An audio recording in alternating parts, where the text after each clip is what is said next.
The truth about passive income. Welcome to the Sidekick Life. Your boss will hate us, your family might not get it, but you were never meant for ordinary, and we're here to prove it. Our mission, help you buy your business, scale it, and take back your freedom. Trying to reach my goals, got no time for mistakes. Yeah, I'm standing on business, need a big safe. Suited up, got the blueprint in the briefcase. It's go time on the grind, these are big stakes. Broadcasting from the Franchise Sidekick studio, welcome to the Sidekick Life. Get ready for stories of passion, problem solvings, and success from those living life on their terms. I'm here with Tyler, co-founder at Franchise Sidekick. Tyler, tell us what passive income means to you. We're diving in the most searched and misunderstood topics there is, passive income. And here's what it means to me. It's passive income is money earned with minimal active involvement after, this is important, the initial investment. So what it does not mean is you can create something and sit on a beach after a couple of weeks of working. That's not going to work, right, Ryan? So here's a couple things for myth busting around passive income that I found. True or false? Passive income means you never have to work again. We all know that's false. True or false? You need a lot of money to start earning passive income. Also, that is false. True or false? Real estate rental properties are 100% passive once you buy them. We know you love real estate, Ryan Zink. That's also false.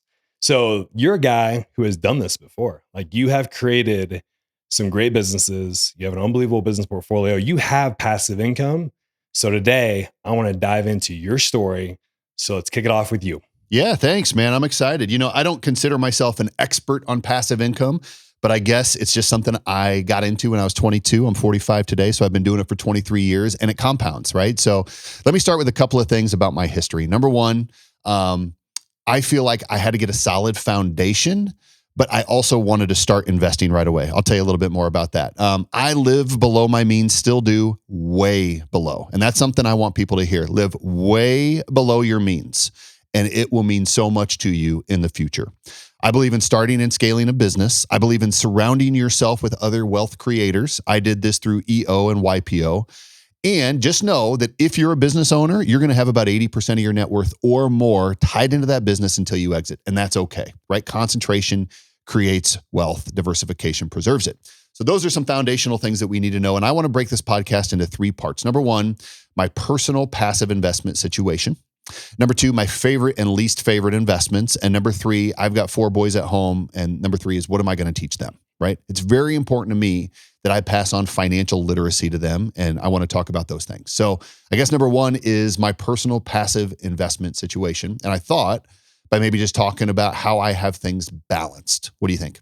I love it. But I think you've got to tell that story. Like, go back to when you're 20 years old. I want you to tell this story because this is very, very important. So I want you to go back. It's one of the best stories, my favorite stories, and tell it. Yeah, you got it. So my first job out of college was working for a franchisee at a GNC store, right? And he had several GNC stores. And so he wanted to kind of create financial literacy to all of us. So he had this up and coming financial advisor come in and meet with us often, right? Talk about 401ks and other things. And he offered one-on-one meetings. And I'm like, you know, what the heck? Let me do this. Let me see if I can get a one-on-one meeting with this guy. He was, he sounded like he knew what he was talking about. So I had a one-on-one. He spent a ton of time with me. We hit it off right away. And then I said, well, okay, you know, maybe someday. And we met again not too long after. And then we met again not too long after. And finally, I don't know, it was like the third or fourth meeting. And I'm like, Paul, why do you keep meeting with me? I have no money. Literally that day, because I knew I was meeting with him, I printed off my US bank statement and I still have it today. It says $18.40 on it, right? I'm like, Paul, I have $18.40. You're an up and coming financial advisor. You're doing fantastic. Why are you spending so much time with me?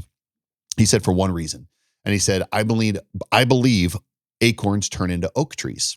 And I got to tell you, when you're 22, where I was in life, I didn't feel like I was an acorn that was about to turn into an oak tree. But he said he saw something. And it's still one of the most important stories that he and I share today. He's still my financial advisor today. He's a top 10 guy in his firm in the nation. I built a farm last year and we came out and we actually planted an oak tree, and we've got a rock with the sign about acorns turning into oak trees. It's now a message that he shares all across his firm around the nation, this story about acorns turning into oak trees. And I'll tell you the thing that was so cool about it and still is he believed in me.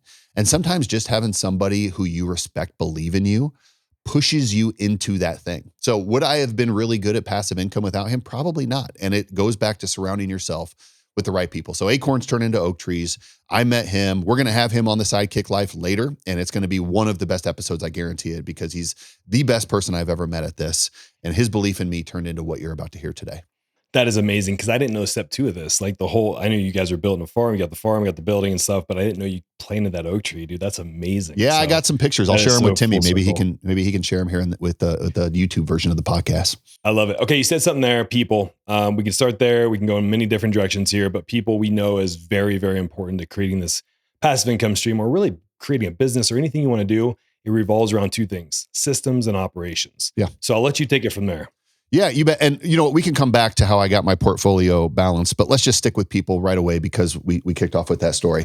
So I just shared, I use a wealth manager, a money guy, whatever you want to call it. But that's not necessarily what I would recommend for everybody here. And here's what I mean. I think until you hit a certain level, it's not a terrible thing to kind of manage your own money, right?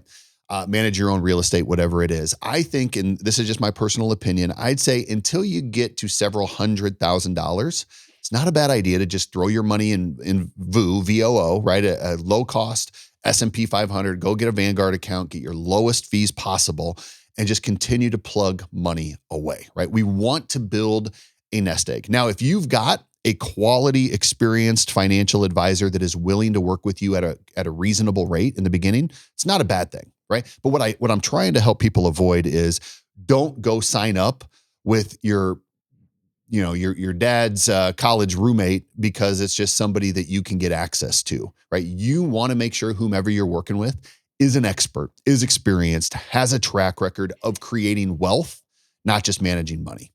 So anyway, my wealth manager today, go ahead. You go ahead. Hey, I was just going to jump in there because it's important to know this. There's a lot of free information out there, but there's a lot of information, a lot of misinformation too.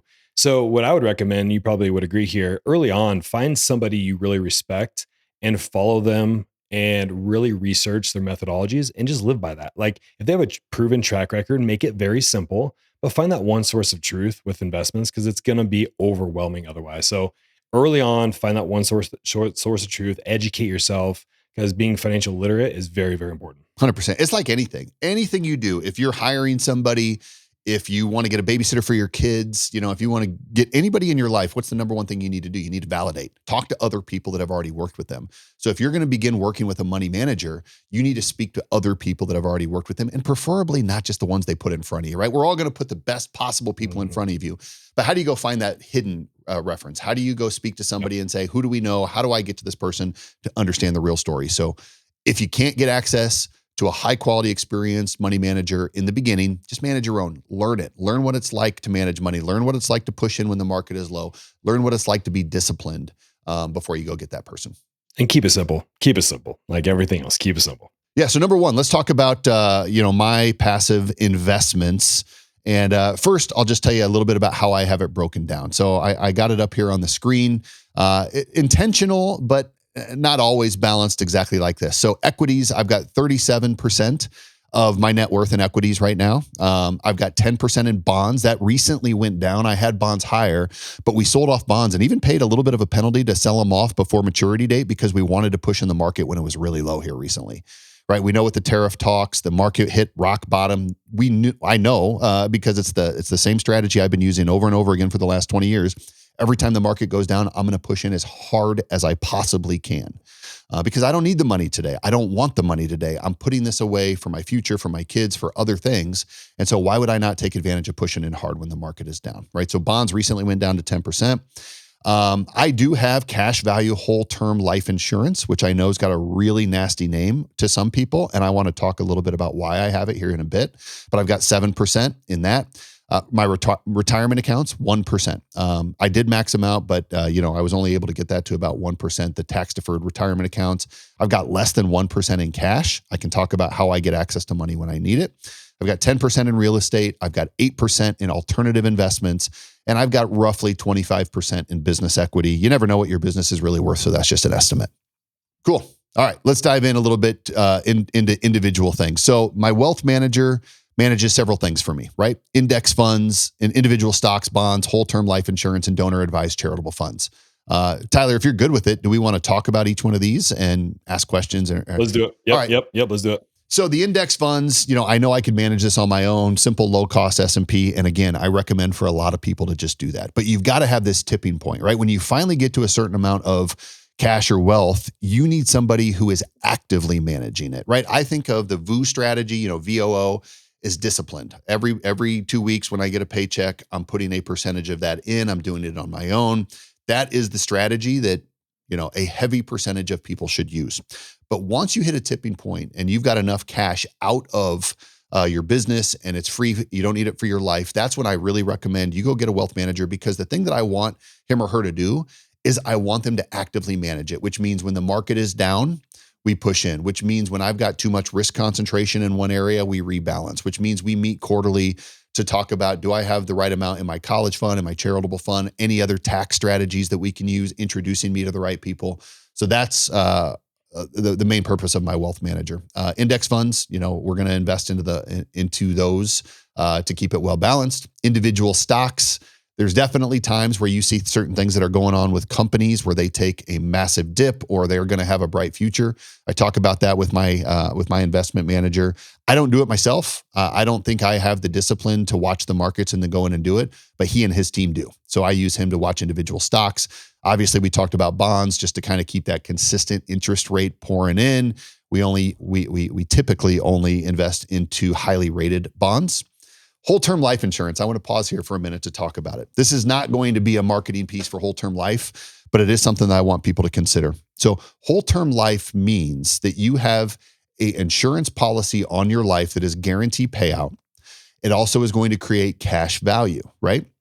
The reason that it's got a bad name is most of the time when you go and get it from a mutual fund, it's going to have high fees, right? That investment manager is going to take high fees. And so the only way I recommend this is when you do your research and you can find an investment manager that is willing to cut their commissions. And they can. If they tell you they can't, that's a lie, because the guy that I use, he cuts his commissions way down. It's the reason that he's a top 5 in the country at this. He knows he's going to make a smaller margin on many more people. So he's put me into a product that is never upside down. So what does that mean? It means that I never have more money in than cash value that I can take out after paying his fee and after paying the insurance premiums, right? I do believe you've got to invest a pretty significant amount to find that. And so, if you're not putting in, well, I don't know the number, but if you're not putting in a significant amount, you're probably not going to get totally to the point where you're never going to be upside down. But here's the benefits of this if you can find the right structure. One, it is a guaranteed interest rate, right? I never have to worry about minimum performance. Every year they're going to rebalance and they're going to say this year's minimum performance is going to be 6% or 5% or whatever that is, right? And so I know that is going to consistently go up. I love that because I believe my risk is in my business. When I take money out of my business, I don't want it to be risky anymore. That's a really important thing for people to think about. Your risk should be in your business. Your risk should be betting on yourself. When that money comes out of those situations, that's when you want safe money, in my opinion. The other thing is I can borrow against it at any time, right? Let's say that I can borrow against it at a 3 or a 4% interest rate, but I've got guaranteed performance of a 5 or a 6% interest rate. What does that mean? It means my money is going to sit in there and work for me at 5 to 6, but I can take it out and pay interest on it at 3 to 4. So I'm always making the spread. It obviously has a guaranteed insurance payment, which is really important for my family when it comes to taxes or other things that they're going to need if I were to pass away. And there's much more. It's got a lot of benefits. But any questions on that? Anything that you think I should dive into before I move on from there? Hey, Sidekicks, it's Ryan Zink here. I'll never forget the moment I opened my first franchise, helping my first customer, hiring my first employee, and cashing my first check. It wasn't just a business, it was the beginning of living life on my terms.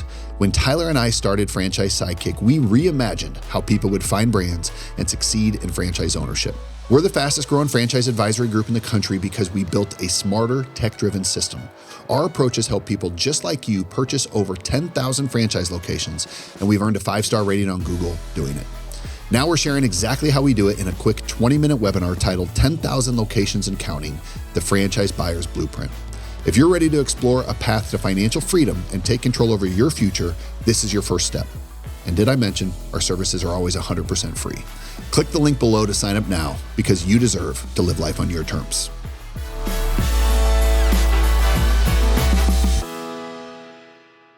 That's good. That's coming from a place of, you've had some great exits already with businesses and things like that. So I'm sure there's some probably going to be questions from our listeners of, hey, I'm just trying to get started here. And I think we got that covered out of the gate. Like, just get educated, spend some time getting educated. But what you described is pretty conservative, honestly. I think you're going to talk about some of your other investments that may be a little more aggressive, but for the most part, that's a pretty standardized approach with a very good, reliable partner that you can trust. 100%. Well, and I think it always should be reliable and consistent. I do not take these passive investments as wealth, short-term wealth creators, right? These are things that I know that I'm going to put in. I'm going to have a significant amount of time and a significant amount of patience, right? Two quotes that I'll talk about here. Number one, concentration creates wealth and diversification preserves it, right? So concentration means I'm going to go focus on solving a problem in my business. You and I know that. We want to be the most effective way to reduce risk for people buying a franchise. That is the only thing we focus on within this business. And anytime I can take money out and put it over to the side, it's going to be in my passive portfolio, and it's going to be extremely safe. I don't want it to be risky anymore. I don't want to risk it over here in my business and risk it when I take it out of my business. Risk it in my business, make it safe when I take it out. Right? Yep. You said something too, 80% in your business. When you are a business owner, this is where a lot of business owners struggle, right? Because they're trying to reinvest back into their business. And so you made a point there. Most of your wealth is going to be tied up in that business. But when do you know to start doing it? If there's no exit in sight, like let's say there's no exit in sight, but you have a successful business, maybe you want to hand it down to your kids. There's a lot of things there. It's hard because when do you know how to diversify? Yeah. From your business perspective. I actually don't think it's that hard. I think you need to look at two things. One, do you have enough money to pay your taxes, right? Because I can't tell you how many times business owners, they don't realize the shock of taxes when they're due. So make sure you've got a good plan in place for that. And number two, do you have the proper amount of money for future investments into your business plus 6 months of operating capital, right? I think as long as you can cover those things, then the rest can go into your investments. Obviously, you need to take your personal situation. So it's probably more like 6 months of business investments and personal costs. But once you're above and beyond that, start plugging it away into passive investments. Because the second most important thing is Albert Einstein said, compound interest is the eighth wonder of the world. What does he mean? He means that you put it in there, you forget it, and you let it sit for years. I can tell you now, 23 years after having $18.40 and sitting down with Paul Adaka, it is one of the most important meetings I've ever had in my life because he taught me to give it to him and forget about it, right? I don't touch it. And now it blows my mind what happens every single year now based on the plan that we put together 20 years and how much compound interest is created. Because of the way we're diversified, the market has some impact on it, but really not as much as you think. We put a well thought through plan together, and I just let it sit because I didn't take money that I needed for my business or my life. I took that excess and I stuck it with him, and I let it sit. And it is the eighth wonder of the world. Albert Einstein was right. It's unbelievable. I love it. I heard something the other day. It's like, you know that you're investing correctly when you forget the login to your investment account, and you come back and it's like, oh wow, look at that. So that's interesting. So let's go into a couple more things here. You have real estate, alternative, and business equity as the other three kind of main pillars here. So maybe start with the real estate. This is something you and I have talked about quite a bit. Yeah, you got it. I do 4 types of real estate. Number one's multifamily. I've actually decided to start moving out of that a little bit, with interest rates and building costs and things like that. Multifamily doesn't have as good of a return right now. And then I have what I call modernized investments. So these are usually retail centers, commercial buildings that are under par, right? They haven't been taken care of the way that they should. Landlords, for whatever reason, have decided not to reinvest into them and they want to sell. So we come in and we buy those, we modernize them, and then rents can increase as we modernize. As tenants move out, we modernize, we get in the next tenant, and we're able to get rents to market rates. Ground up. Don't love ground up. Ground up is expensive and it's long, but I do have some ground up and I have farm. Now, the other thing that I want to say about this is just like I've got a great wealth manager to help me with all the things that I talked about, I've moved to the same in my real estate. And it's the same theory. When I was early in my career, I bought some duplexes and I managed them myself, lived in one side, managed the other side. I wanted to learn. What does it mean when a tenant needs you? What does it mean when they're walking through and they want to understand the cost versus what they're going to get? So I did all those things early on. But I remember there was a time, and it was when I was busy running my franchise, that I had an empty unit. And I listed it and I got 12 people that inquired about it and I replied to 0. And I'm like, all right, this is a problem. I no longer have prioritized this as something I need to spend my time doing, and I need to go find a professional manager. So I now have a couple of professional managers on the real estate side that manage these things for me. And the same thing is true. I had to go out and talk to people that I trusted. I vetted them. I wanted to make sure I understood the business structure. And I use them now today for these 4 strategies. And you've talked about real estate before. I don't think it's something that you're super excited, passionate about. Maybe you shifted that a little bit, but it feels like you're a business guy first. You're definitely equities sort of guy. Real estate's like, whatever. But you're starting to lean into it more, it seems like. Yeah, I like it. It's 10% of the portfolio. But the part that I like the most is when I can think a little bit about how it works into my legacy. And so the farm is the side that I really like. We bought a farm. We've built a farm. We actually call it Buy Dirt because it was inspired by the country music song, right? And we spend time out there with the kids. And I think we're creating legacy with it now. So that's where I like to kind of get my piece and manage that property. Yep. Yeah, I love it. Here's the thing with real estate for me, that's a bigger part of where I have my money at. And I like it because of a couple of things. It's tangible, for one. Like, it's something that you can touch and feel, and it's going to go away. There's not infinite amount of real estate unless we land on Mars in the next 30 years, which we might. There's not an infinite amount of real estate. And I love that. I live in the West.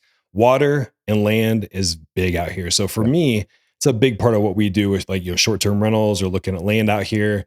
I grew up on a farm, so I like those big swaths of land for sure. So it's different, but I think that's our take is it's something that's eventually going to go away and it's tangible, which I love. 100%. Yep, I agree. Okay, alternative. Yeah, alternative. This is an interesting one, right? This is probably something that most people don't want to think too much about until they've hit a point where they're like, okay, I can start to play with it a little bit, right?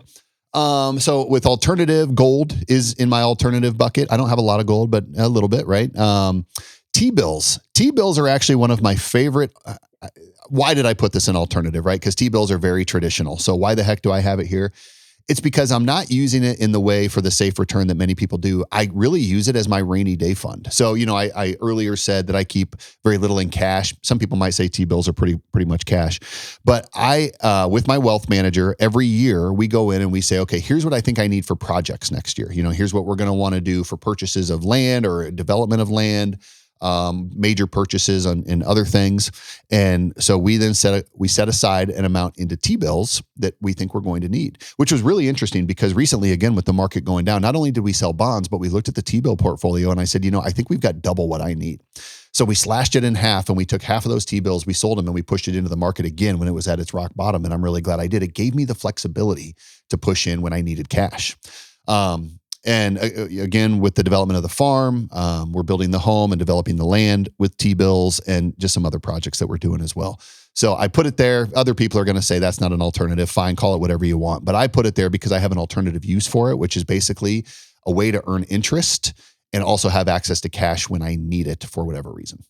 Interesting. Yeah. So the next big one here is one I know you're passionate about, Bitcoin. Let's talk about it. Yeah, passionate. I don't know if I'll call it passionate. I'm just, don't sell it, man. But come on. Yeah. Come on. I know you love that Bitcoin. Well, I'm just to the point again where it's okay to, play around a little bit with investments to see if you can push into something that's going to turn into more. And, this is the value of me being surrounded by other wealth creators. I was in EO 3 years ago.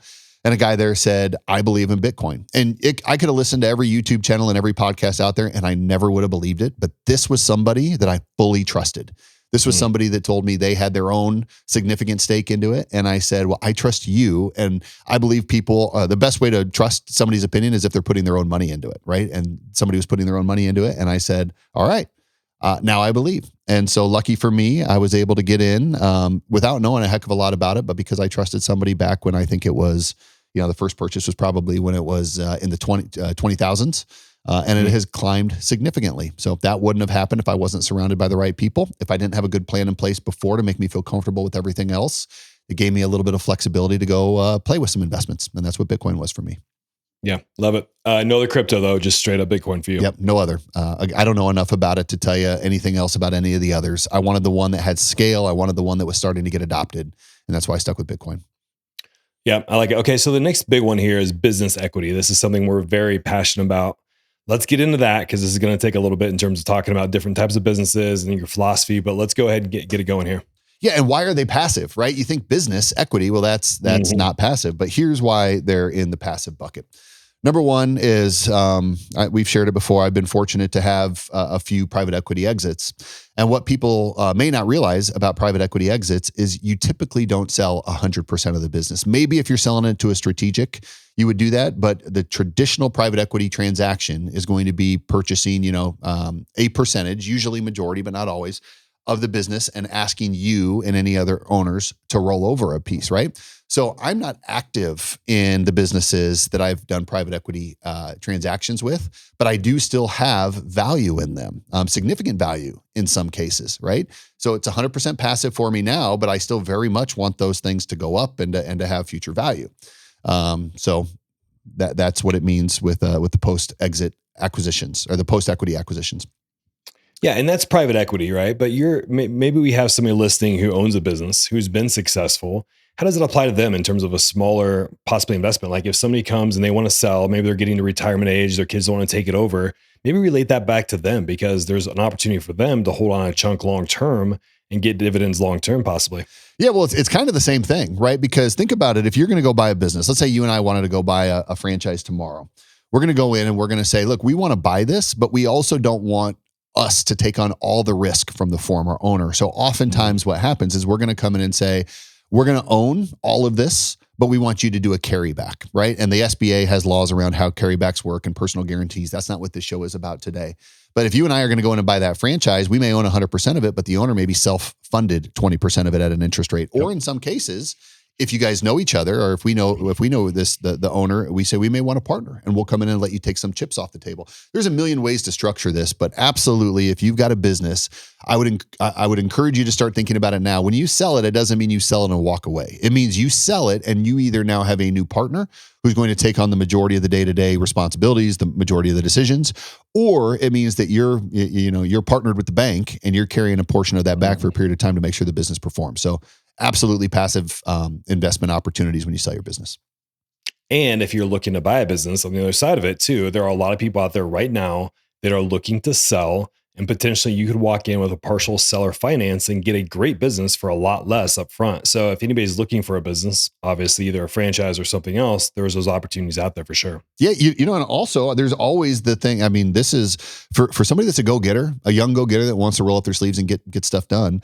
Go find an underperforming business, right? If the owner is not putting the right amount of energy or strategy or money or whatever it is into a business, if you can go in there, a lot of times you're going to find somebody that says, look, I just don't want to carry the ongoing responsibility. So they're going to get creative in the way that they can hand that business over to you, or with the funding of that business, you roll up your sleeves, you get it done. So there's a lot of things that can be done with small business purchases. Especially with tech and marketing, these are the big things, right? These people who are retiring soon, like tech and marketing is a problem for them. So if you are tech savvy and or understand marketing from a business perspective, you can step into these and do a really nice job turning these businesses around. Yeah, you got it. One thing, I going back to the private equity piece that I forgot to mention earlier with my wealth manager helps me with, but it's a donor advised charitable fund. And again, I know that I might be talking to people later in life, but just kind of stick it back here as a seed and think about it. So when you sell to private equity, you're going to have a massive capital gain, usually, hopefully a massive capital gain if everything went well, right? And especially if you do it early in life, you're going to be charitable. So one of the things you can do to make it a win-win is you take a chunk of those capital gains, you put them over in a donor advised charitable fund, and now that comes off of your capital gain. So the money is really no longer yours, but you direct it, right? You've got one of these charitable organizations that are managing the money for you. By the way, it's growing. They're going to invest it and grow that money. And then let's say later you want to give it to your church, or you want to give it to a foundation, or anything that is a 501c3. You would apply to that charitable organization and say, does this qualify for the money? I've never had them say no. They say yes. And then you can now make it a charitable donation in your name with money that saved you the taxes off the capital gains when you sold your business. So it's a really creative thing that I've taken advantage of through these private equity exits. That's great. That's interesting. Okay, let's talk the family part of this, because it's very important to us. So your kids, this is something that I think hold on. Let's go back. I'm not done with the business yet. Okay. There's more to be said. Sorry, go for it. So other passive, and this is something that I've used very well. I also think it's somewhat controversial inside franchising because people don't know the definition, right? And semi-absentee franchise ownership. And so there's different ways to think about semi-absentee. And so I'm not talking about the way where you hire a manager or find a manager to go run your business, right? I know there's a place to do that. I know there's strategies to do that. But what I'm particularly talking about is buying franchises with minority partners that have skin in the game, right? That come up with their own cash. I've had tremendous success with this because I typically will find somebody a little earlier in their career, but somebody that I trust, somebody that I've previously worked with, somebody that has said to me they want to be an entrepreneur, but they can't necessarily get in on their own. A bank won't lend to them for whatever reason. And so I say, no problem. I know franchising inside and out. I know how to be successful with franchising. So I will go knock on the door of these people and I'll say, look, you come up with, let's say 25%. You come up with 25% of the cost. I'll come up with 75% of the cost. That's also going to be our equity splits. And they're going to get a salary and compensation for how the business performs, and they're going to go run it, right? I'm doing that currently in 7 different franchise locations, all of them profitable, all of them successful, all of them taking less than an hour of my time every 6 months now because we got the system in place. That's a whole nother thing that we should unpack, the system and everything else, because there's a very specific way to do this. But the 3 most important things when it comes to this: 1, making sure this is a person you trust. They have their own skin in the game. Number 2, you've got an accountability system in place that you followed diligently. And when I say you, it's actually the operating partner that they follow diligently. And number 3, it's a brand that's going to align with your financial goals. We've done that several times and it works like a charm. The number one question that people in their head right now have is, how do you find these people? I know you described it. I know what you're looking for, but if somebody is starting from scratch, they have a W-2 job, they're a high performer, doing well, they're looking for somebody to run this business on the side, where do you start? Yeah, it's actually pretty easy. I will only do it with people that I previously worked with. That's it. And so everybody listening to this, no matter if they're an entrepreneur or if they've got a job, they've got people in their lives that they're like, it would be cool to partner with that person, right? But they don't know how to do it. And by the way, go to our YouTube channel. We got several videos on how to do this. But what you do is you call them up and you say, I got an idea. I want to go invest into this franchise. I've got 75% of the capital or whatever you can afford. I'm interested in finding a partner that can be my operating partner and bring the rest of the capital to the table. And here's how the compensation is going to work. I look for 4 things. I call it a stick person.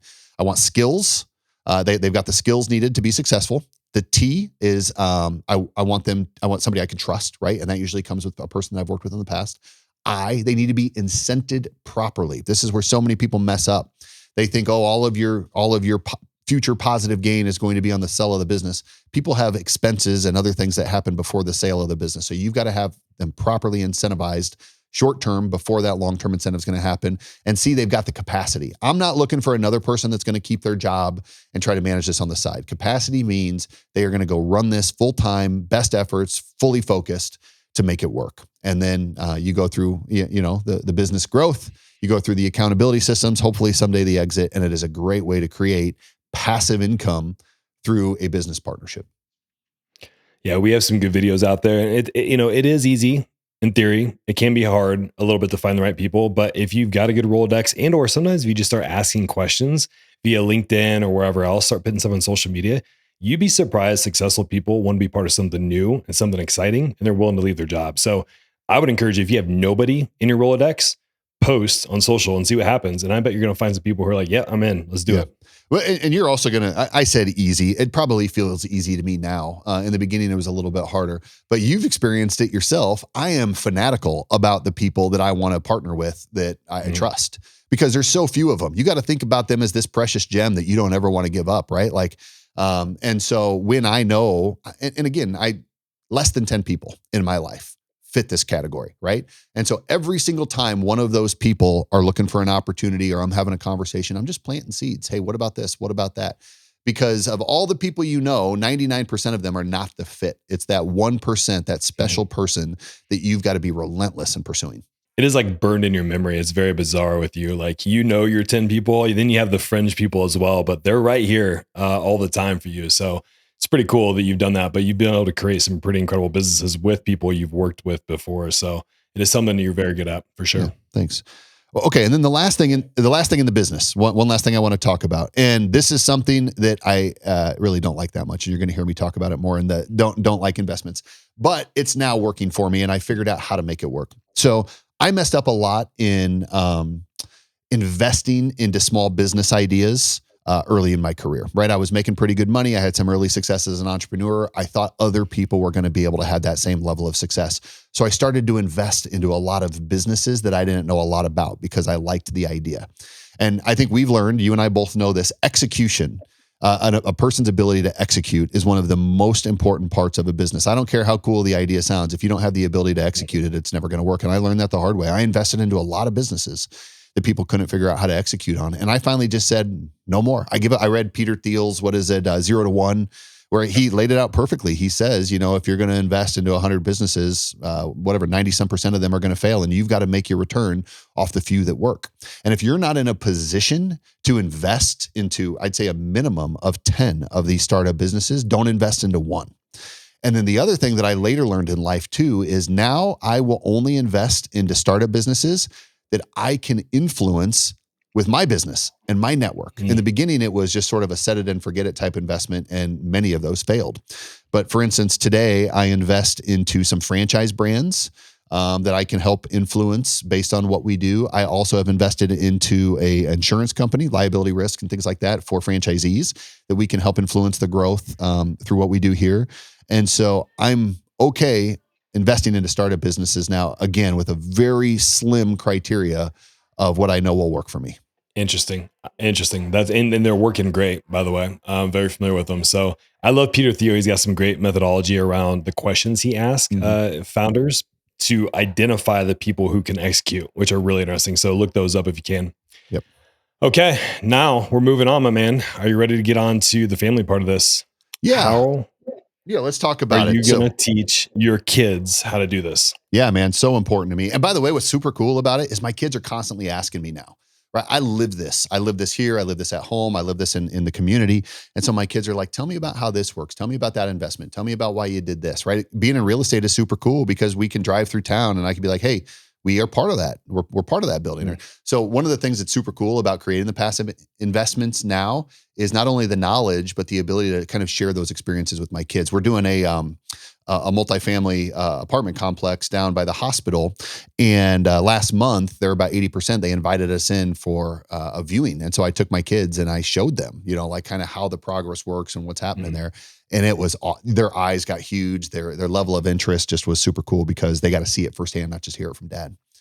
But yeah, so let's talk a little bit about kind of some of the things that I teach them. One, you've got your foundational piece, your pillars, right?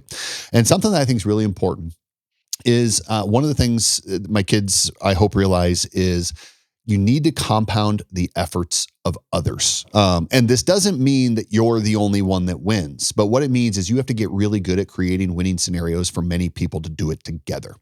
I think any kind of business, right? We're in this phase now of solopreneur, and even in the franchising world, I don't believe that anybody should ever become a solopreneur or buy a franchise to own kind of one or just do work on their own. It's cool for a lifestyle thing. But if your goal is life on your terms, if it's to create a bunch of passive income eventually and to get to the point where you can kind of do what you want, when you want, how you want, you need to think about scale. And the only way to scale is to make it a win-win scenario for many people. So that's a mistake that I see a ton of people make. It's going to be good for me, but not for you. And that's always a losing formula. So figure out a way to compound the efforts and make it a win for many people. The other thing that I'm going to teach them is I believe business ownership is the most unfair wealth creator in existence.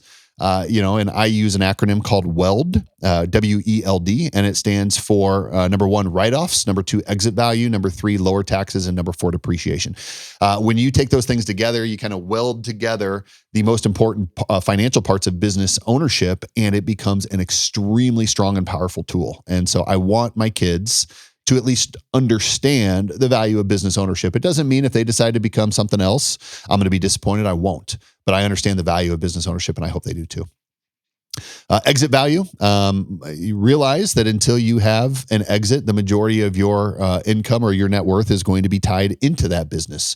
And so you just got to be comfortable with that. There's going to take a tremendous amount of risk, but that's where concentration comes in. You need to realize that when you're in the concentration stage, you are creating wealth. And once you no longer have to have all of that tied into your business, you then move into the diversification stage, which is where we start deploying a lot of these strategies we talked to today, trying to create passive income. I already talked about this, but partner with people that have skin in the game. Huge point. I owned a bunch of franchises when I was young with people that did not have skin in the game, and they did not work. I never felt aligned with the operators because they seemed to have a different agenda than I did, which didn't work for me. And then I talked about this one also, but once your money is pulled out of your business, it no longer should be risky. Don't go put it into things that are going to continue to carry risk for you. Bet on yourself, bet on your business, bet on your job, bet on whatever it is that you're doing. Once you pull that money out and it's excess, go invest it in a way that is going to be set it and forget it. Forget the password, like you said, right? Just make sure that that thing can run for an extremely long period of time. Those are the foundational pillars. I also have some core beliefs, but let me just pause. Any questions on the foundation before I move on to core beliefs? Yeah, it's great. Go core beliefs, because I want to come back to what you touched on a little bit ago, but I think core beliefs are going to wrap it up real nice. Cool.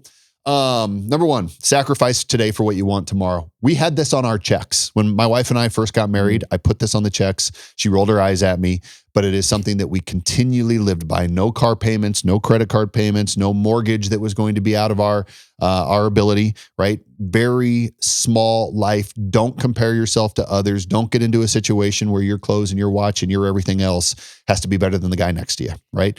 Get all of that stuff out of your head. Self-validate with your efforts. Know that you're worthy because of your own individual efforts, not because of the things that you own.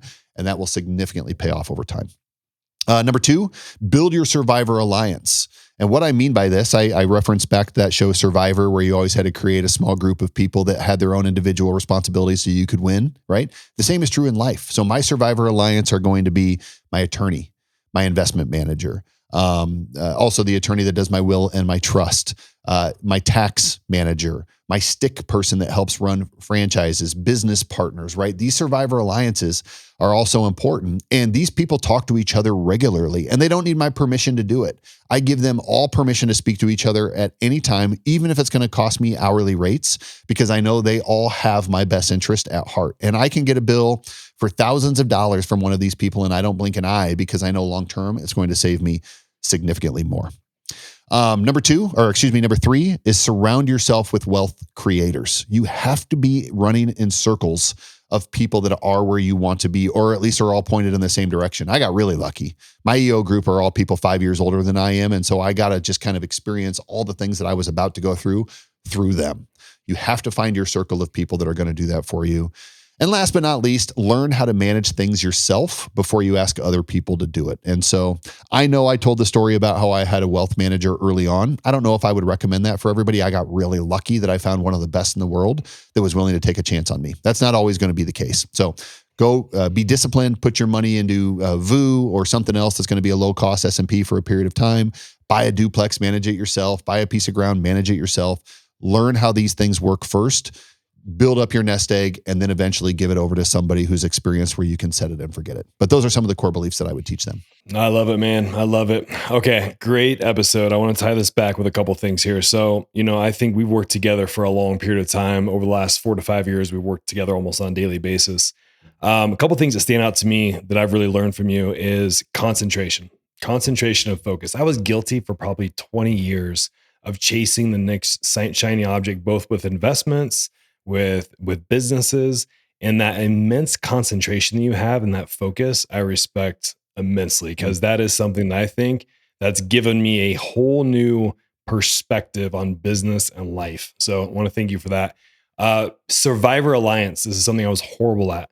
Spend the money, spend the time, find the people that are going to make it easier for you. I promise they are worth the money. And this was up until like 2 years ago. We had a conversation probably 2 years ago where you convinced me to invest in some really good people, and that has changed everything for our family.